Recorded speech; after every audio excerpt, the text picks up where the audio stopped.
16 কোটি মানুষের ভোটের অধিকারকে লুণ্ঠন খারাপ, 16 কোটি মানুষের জীবনের নিরাপত্তাকে লুণ্ঠন খারাপ, 16 কোটি মানুষের আজকের কলেজার টুকরা সন্তান সন্ততিদেরকে ইসলাম বিমুখ শিক্ষা নিতে দিয়ে আজকের জীবন নাশ করা, একটি জাতিকে নষ্ট করা কখনো গ্রহণযোগ্য হতে পারে না।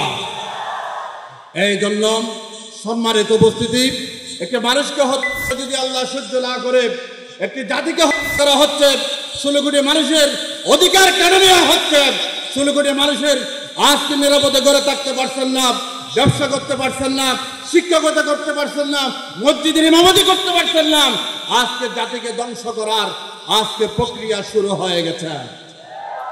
আমাদেরকে আল্লাহর দরবারে অশ্রু সজল নয়নে গভীর রাতের গহীনে আল্লাহর দরবারে তাহাজ্জুদ নামাজের মধ্য দিয়ে দোয়া করা দরকার, যাতে বাংলাদেশের এই পরিস্থিতিকে উত্তরণ করে একজন শাসক আল্লাহ তাআলা ইসলামের পক্ষে, জনগণের পক্ষে, স্বাধীনতার পক্ষে আজকে সোচ্চার হয়ে সহায়ক সাহায্যকারী আল্লাহ ভীতিপূর্ণ একটি শাসক দিয়ে যাতে বাংলাদেশের 16 কোটি মানুষকে আজকে নিরাপত্তার সাদরে ডাকিয়ে রাখতে পারে, সেভাবে আল্লাহর কাছে আমাদেরকে নামাজের মাধ্যমে দোয়া করা দরকার। আবার শুধু দোয়া করলে হবে না, আল্লাহ তাআলা আমাদেরকে যে যোগ্যতা দিয়েছেন, যে এবিলিটি দিয়েছেন, যে সামাজিক যোগ্যতা দিয়েছেন, যেই কাবিলিয়ত সালাহিয়ত দান করেছেন, ওইগুলো আমরা ব্যবহার করে আল্লাহর কাছে man to man, door to door মানুষকে আল্লাহর দ্বীনের দাওয়াত দিয়ে এই দেশের যতদিন পর্যন্ত কোরআন স্বাধীন হবে না, এদেশে যতদিন পর্যন্ত ইসলামের বিজয়ী সভা হবে না, ততদিন পর্যন্ত আল্লাহর দ্বীনের উপর আমাদেরকে সাবেত কদম থাকতে হবে। সম্মানিত উপস্থিতি, বিজয়ের দিবসে আমরা আল্লাহর কাছে চাইব, আয় আল্লাহ, যতদিন কোরআনে কারীম এদেশে বিজয় লাভ করা নাই, ততদিন পর্যন্ত আয় আল্লাহ আমাদের মিছিল মিটিং, আমাদের কার্যক্রম, আমাদের দাওয়াতে কাজ, আমাদের আর্থিক কোরবানি, আমাদের পকেট থেকে পয়সা খরচ শুরু করে সমস্ত তৎপরতা আমরা চালিয়ে যাব যতদিন পর্যন্ত এদেশে কোরআন বিজয় লাভ করবে না, ইনশাআল্লাহ। আল্লাহ তাআলা বলেছেন, ওয়াকাতিলুহুম হাত্তা লা তাকুনা ফিতনা, তোমরা তোমাদের অভিযান, তোমাদের কার্যক্রম, তোমাদের অ্যাক্টিভিটিস ততদিন পর্যন্ত চালিয়ে দাও যতদিন পর্যন্ত আল্লাহর দ্বীন প্রতিষ্ঠিত হবে না, ফিতনা ফাসাদের অবসান ঘটবে না। আমরা জানি এদেশের ফিতনা ফাসাদ ভরে গেছে, এদেশে জুলুম নির্যাতনে ভরে গেছে, আর আল্লাহর দ্বীন খাঁচায় আবদ্ধ একটি পাখির মতো হয়ে গেছে। একটি পাখিকে যদি খাঁচায় আবদ্ধ রাখা হয়, তার দুটো পাখাকে যদি কর্তন করে দেওয়া হয় কেঁচে দিয়ে, সে পাখিকে উঠতে পারবে?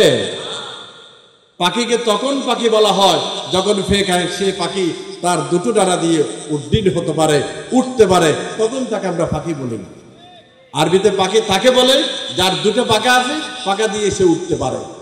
এখন কবি বলেছেন, আন্না ইত্তাজাহতা ইলাল আলামি ফিল ইসলাম তাজিদুহু কাত তায়রিল মাকসুস জালাহাহু, তুমি যদি তোমার দৃষ্টিকে খুলে দেখো, গোটা বিশ্ব ব্রহ্মাণ্ডের দেখো, ইসলাম নামক যে পাখি আছে, সে পাখির দোনো ফাঁকা কর্তন করে একটি কাঁচায় আবদ্ধ করে রেখে দেওয়া হয়।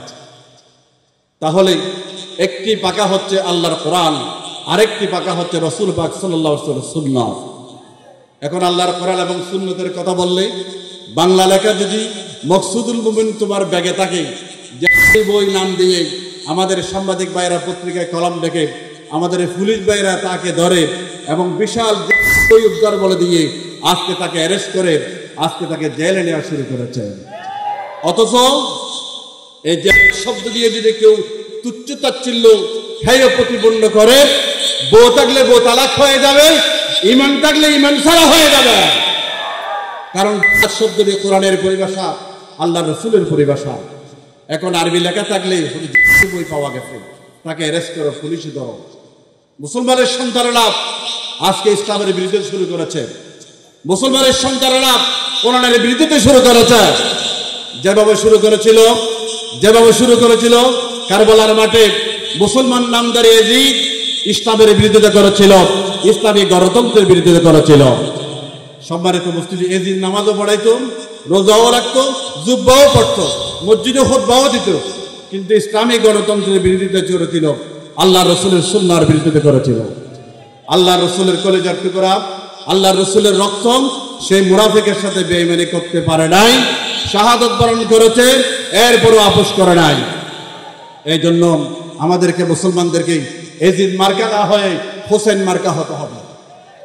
আমাদের দেশে ইহুদি খ্রিস্টানের নাম বাংলাদেশে ইসলামের বিরোধিতা করছেন না, মুসলমান নামদারি নামাজিরা, মুসলমান নামদারি, মুসলমান পরিচয়দারি, মুসলমান আইডি কার্ড দারি এবং হতিয়ানো মুসলমানের নাম লেখা আছে, আইডি কার্ডও ঠিক আছে, মুসলমানের মধ্যে বিবাহ করে আর হত্যাও করে, কিন্তু ইসলাম সহ্য করতে পারে না।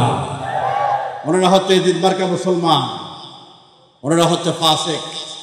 আল্লাহ তাআলা আমাদের এই দেশের সর্বস্তরের মানুষের কাছে আবেদন করি, হাত জোর করে আবেদন করি, মুসলমানের সন্তানরা যাতে ইসলামের বিরোধিতা না করে, আমাদের সন্তান সন্ততি যাতে ইসলামের জন্য মুজাহিদ হিসেবে তৈরি হয়। আয় আল্লাহ, আজকের বিজয়ের দিবসে আমাদের দেশে আমরা যেমন বিজয় দিবস উদযাপন করছি, এদেশের কোরআন প্রেমিক 16 কোটি মানুষের 90% মুসলমান যাতে কোরআনের বিজয়ী একটি দিবস উদযাপন করতে পারে, রসুলের সুন্নাহর বিজয় দিবস যাতে উদযাপন করতে পারে, মানুষ যাতে কথা বলার স্বাধীনতা পেতে পারে, মানুষ যাতে ভোটাধিকারের স্বাধীনতা পেতে পারে, মানুষের জান মালের নিরাপত্তার যাতে গ্যারান্টি হতে পারে, সেই সুসময়ের জন্য আমরা অপেক্ষা করে আল্লাহর কাছে আর্জি রেখে আপনাদের সকলকে ধন্যবাদ মোবারকবাদ জানিয়ে আমার সংক্ষিপ্ত কথাকে শেষ করছি। আসসালামু আলাইকুম ওয়া রাহমাতুল্লাহি ওয়া বারাকাতুহু।